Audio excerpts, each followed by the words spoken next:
What the hell is an antique sword doing in a shipyard? Not a useful question. Just find that whisperer. And after a brief delay, welcome back to Shadow Warrior 2013. This is a rather interesting level. For one, it has 12 secrets, and unlike the last time, it's an actual 12. And not yours truly's inability to count to any amount past the number of his fingers. Look, big numbers give me a headache, okay? Anyway, the secrets here are rather neatly grouped up. There are secrets behind secrets, but there's nothing as ridiculous as the drop in the last level. The barrels we had to blow up in order to get into this yard were pretty out of place, and so is the one that unlocks the retro area. I also believe this is the first time we actually encountered the land-bound anime monstrosity. Like its water-based sibling, it's a sprite lifted directly from the original game. Just be glad Wang doesn't make any poop jokes this time around. Now, that secret provided us with enough money and karma to get some pretty good upgrades. Kansei increases the amount of damage we do with our special katana attacks by 50% in total. Now, if you remember from the previous video, this means the single perk increases it by 30%, which makes it the most efficient karma point spend in the game, and sends us well on our way to making the katana a super weapon. The crossbow upgrade, Sticky Bombs, has to be seen in action because, well, it's my favorite weapon in the game. It fires a little flare thingy and pop goes the grower. As far as I'm concerned, the Sticky Bombs only have two disadvantages. One, you can only have 3 of them up at any given time.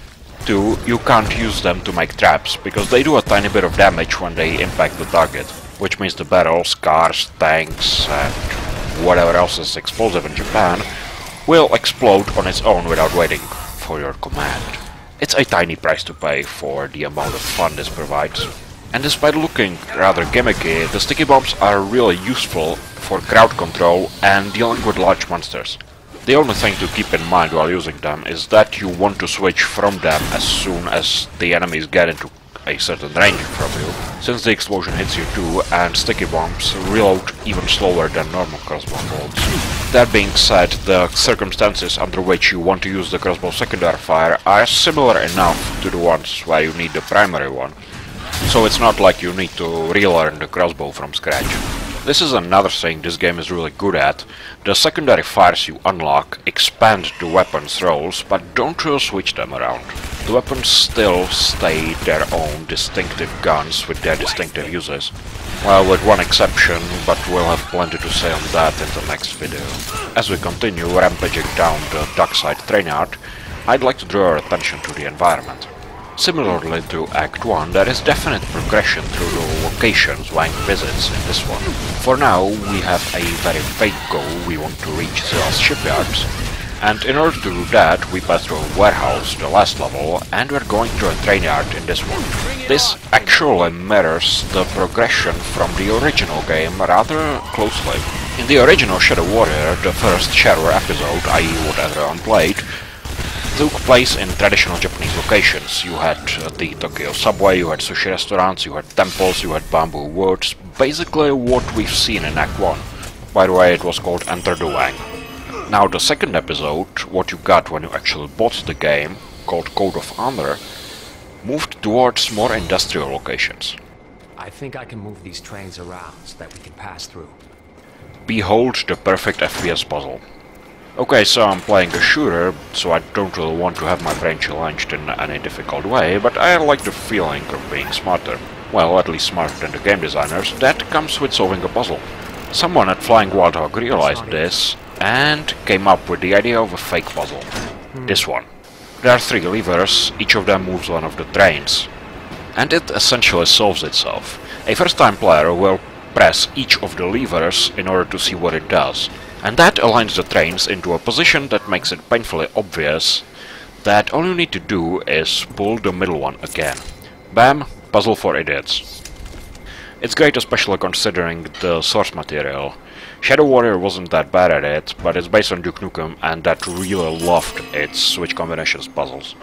Oh, and before I forget, the writing on the shipping containers. You've probably noticed at least a couple of product placements at this point. There are Alienware boxes everywhere. And Yang is an actual shipping company, so not sure what the deal is with that. As for the third one, Mayerk, I have absolutely no idea. Anyway, just to finish what I was talking about before, about the environment, this whole act, to me at least, seems real inspired by two levels from the original game, called Zilla Construction and Harakiri Harbor. I wish I was making that one up.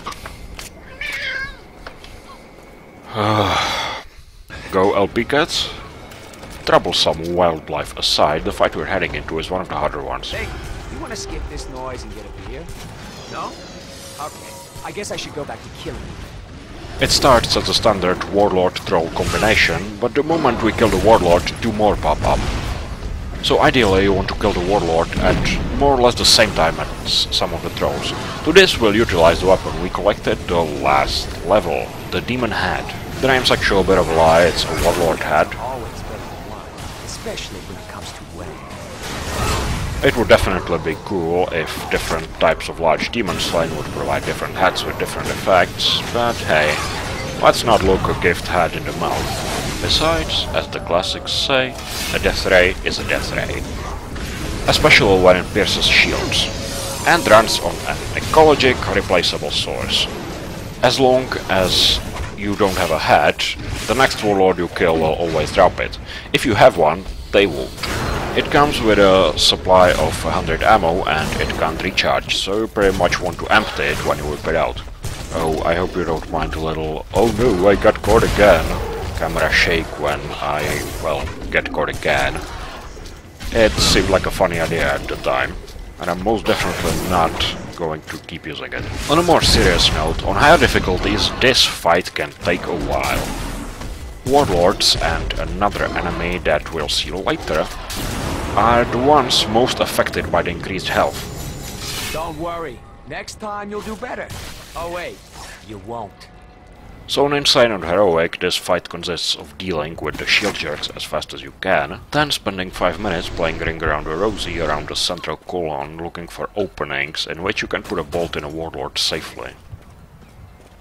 The fact that they like to come at you from different directions when there's still more than one doesn't help either.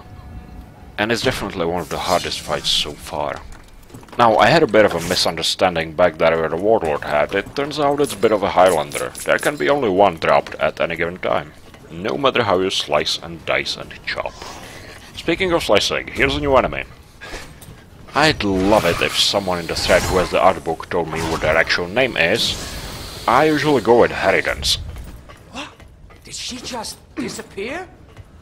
Mostly on the account of Wank identifying their gender here. Anyway, they slash and they teleport, usually behind us. The problem with them is that they can stay teleported out of the existence for quite a long time. A rather uninteresting upgrade, but I think it's the last offensive one we're getting. 30% more damage on the demon heads. A brief pause for me to be too stupid to get both of the upgrades in one screen. And Healing Rain. This is probably the single most important and useful chi upgrade we can use. And were this a higher difficulty, I'd make a beeline for it as soon as I had Flux that works on ranged enemies. What it does is increase the upper limit to which we can heal from 65% of our maximum health to 80. It may not sound like much of a difference, but very often this is exactly the line between life and death. Now the battle we find ourselves in is a bit weird. I'd like to think that the various fights and encounters we have in the levels are designed to test different strategies and approaches to battles. And this one is kind of special. That is a Warlord. And if you kill it fast enough, you won't have any issues because pretty much everything that follows is an all-you-can-kill crawler buffet. There's something around 15 to 20 crawlers spawning here. They come in waves, but if you take too long killing one, you can find yourselves pretty much swamped. Still, even should that happen, they're not exactly threatening, are they? That's because the game is trying to lull you into a false sense of security. If you're too slow in dealing with the crawlers, you won't be prepared for the next wave, and that's the flying enemies. Now here I should probably explain why I keep playing those up as a large threat when they so obviously aren't. The flyers are another case of an enemy that's massively changed by the difficulty level you play on. By now you have definitely seen them doing that little dive bomb attack.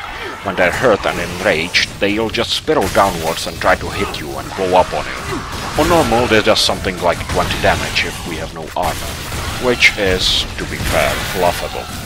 This attack's threat ramps up immensely when you're playing on hard difficulties, and it goes by two reasons. One, the actual damage goes up. They say that violence solves nothing. Two, your maximum health will definitely be lower. See, in this playthrough, I usually enter fights at full health. Seems to enjoy seeing himself 100 feet tall. What's that about? I don't know. He's a visionary, I guess. A visionary dickhead, looks like. You made armor for the demon invaders. Shut the fuck up. I love the little exchange here. It's pretty much serves to remind us that Wang is not exactly a good guy himself. Anyway, to finish up with the flyers, hopefully for good. The problem is that on hard difficulties you'll be taking a lot more damage, which means you won't really have access to medkits every time between battles. Since a lot of the time you'll just need them to survive, because they heal that much faster than your spell. This means that the healing spell is mostly used in between fights, and that means that the maximum amount of health with which you can enter the next fight is determined by, well, having healing grain or not, as well as a couple of perks. The point is, in that the worst case scenario, you can enter fights with as much as 65 health. In which case, on Insane, the dive bomb attack will insta-kill you. And that's why I kill flyers first, kids. Now this little sewer section is actually kind of interesting. Did I just say that? For a sewer section at least. We've done this dance before, there are key shrines scattered all around it, but there are actually two sealed areas, and one of them contains a secret. It also has another one of those stupid blood-armored shrines, but can't have it all, I guess. This place also showcases fairly decently why mother demons are such a massive pain in the ass in enclosed areas, but we'll see much more of that in the next level. This little section where you destroy the shrine and it spawns a warlord that slowly moves on towards you is downright terrifying on hard difficulties, but it's a pretty simple problem here, especially given the big-ass explosive tank. It does give us a really good showing of what the warlords are all about, empowering their minions and then sending them to their deaths, as well as what crawls are about in this context, i.e. blocking warlord shockwaves. No one said the demons are good at this kind of thing. Now, while we backtrack towards the secret I mentioned before, I'd like to elaborate a bit on the demon head. You've probably noticed that it's not exactly a hit scan, the beam is actually a bit slower than your cursor, and so it follows it around. This makes it somewhat difficult to hit mobile enemies like flyers and enraged crawlers with it. The weapon it reminds me in both style and use the most of is actually the plasma rifle from Doom. Similarly to it, it has a massive damage output, but is rather clunky to use and requires you to be out of cover in order to use it effectively.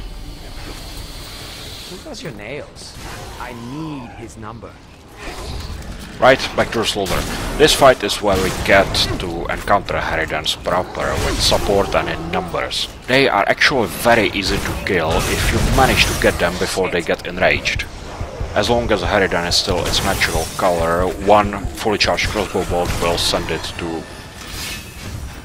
wherever they go. This, however, requires you to get a drop on the fast and teleporting enemy, so it's probably not gonna happen too often. Teleport out of this. I find that generally the easiest way to deal with them is to simply fight them on their own terms and use the katana. Our guns are a bit more unreliable because they can actually sidestep and they can block some bullets with their swords. They can, however, not block a divider. My God, Becky, look at this guy die. Reference? Anyone? Another good reason to use katana against them is that due to their combat style, they're pretty much guaranteed to hit you at some point or another, so you can at least leech your health back with S-Wang. You can't defend against them, but you can minimize your losses this way. Now, to actually finish the ranting about the demon head, I compare it to Doom's iconic plasma rifle, and much like it is, when all is said and done, rather underwhelming.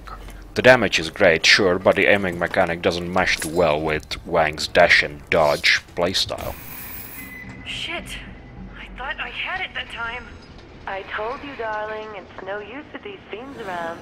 Please, dear, we can't just sit and wait for a genie to save us. Oh, who's that? Master Zilla won't leave us here. It's been 2 days, my sweet. I think it's sink or swim time. Did he tell you where the creatures come from, love? Let's focus on getting out of here, then you can ask him yourself.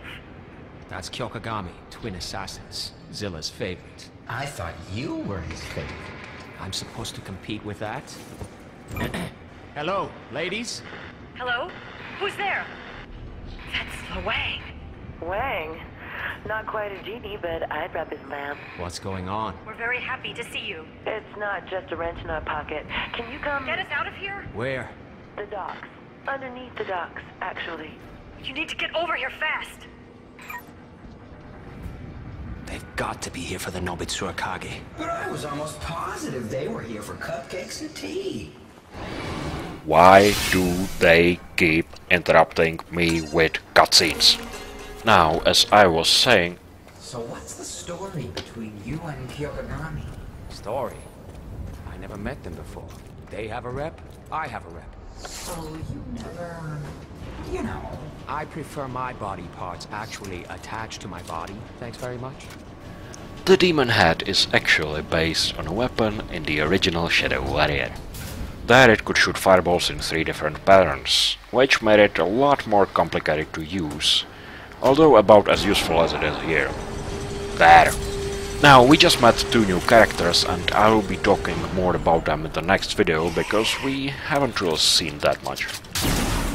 I should, however, express my gratitude to the writers of this game for not trying to shoehorn in a romantic plot. I still don't like the Kyokugami for reasons that will be explained later, but they definitely have a purpose, and that purpose is actually pretty damn cool from a storytelling point of view. Now, we're in the final area of the level, and I have a bit of a confession to make. I have played and recorded this level multiple times, and in the end decided on keeping what was probably the worst round. I hope the reason for this will become obvious in due time, but for now let's just say that Stupid Death and Low Wang are by no means mutually exclusive terms. We still need to collect 2 more secrets, and those are rather sneaky. A lot of shooters tend to include doors that are just painted on the wall, in order to make the level look more realistic.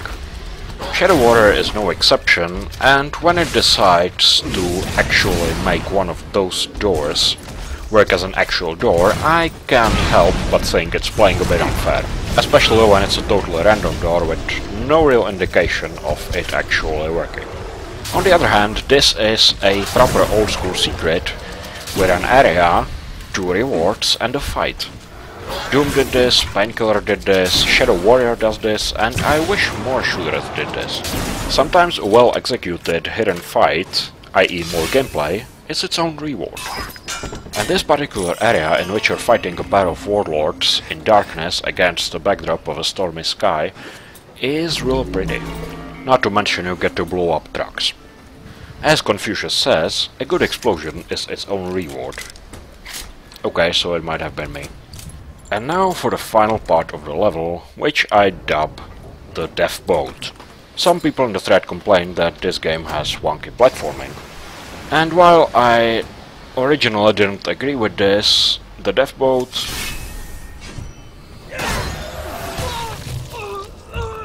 changed my mind. Also, this is a loading screen.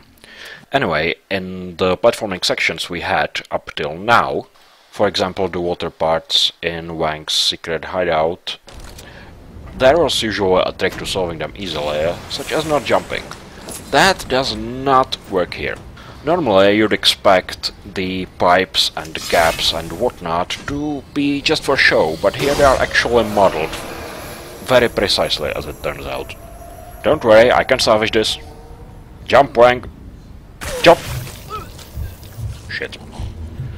The single case in which the game could have got away with lazy development and benefited from it, it didn't go for it. It is very easy to end up on that pipe when you're jumping from anywhere but the very edge of the boat.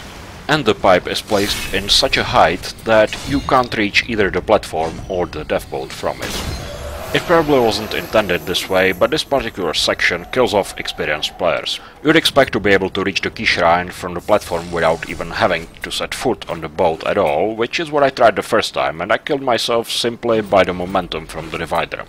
Then you'll think the jump isn't that bad, and you should be able to make it, since that pipe is so obviously just an art asset. And you end up in a pit you can't get out of. Well, c'est la Shadow Warrior. I've been Annihilated, and thanks for watching.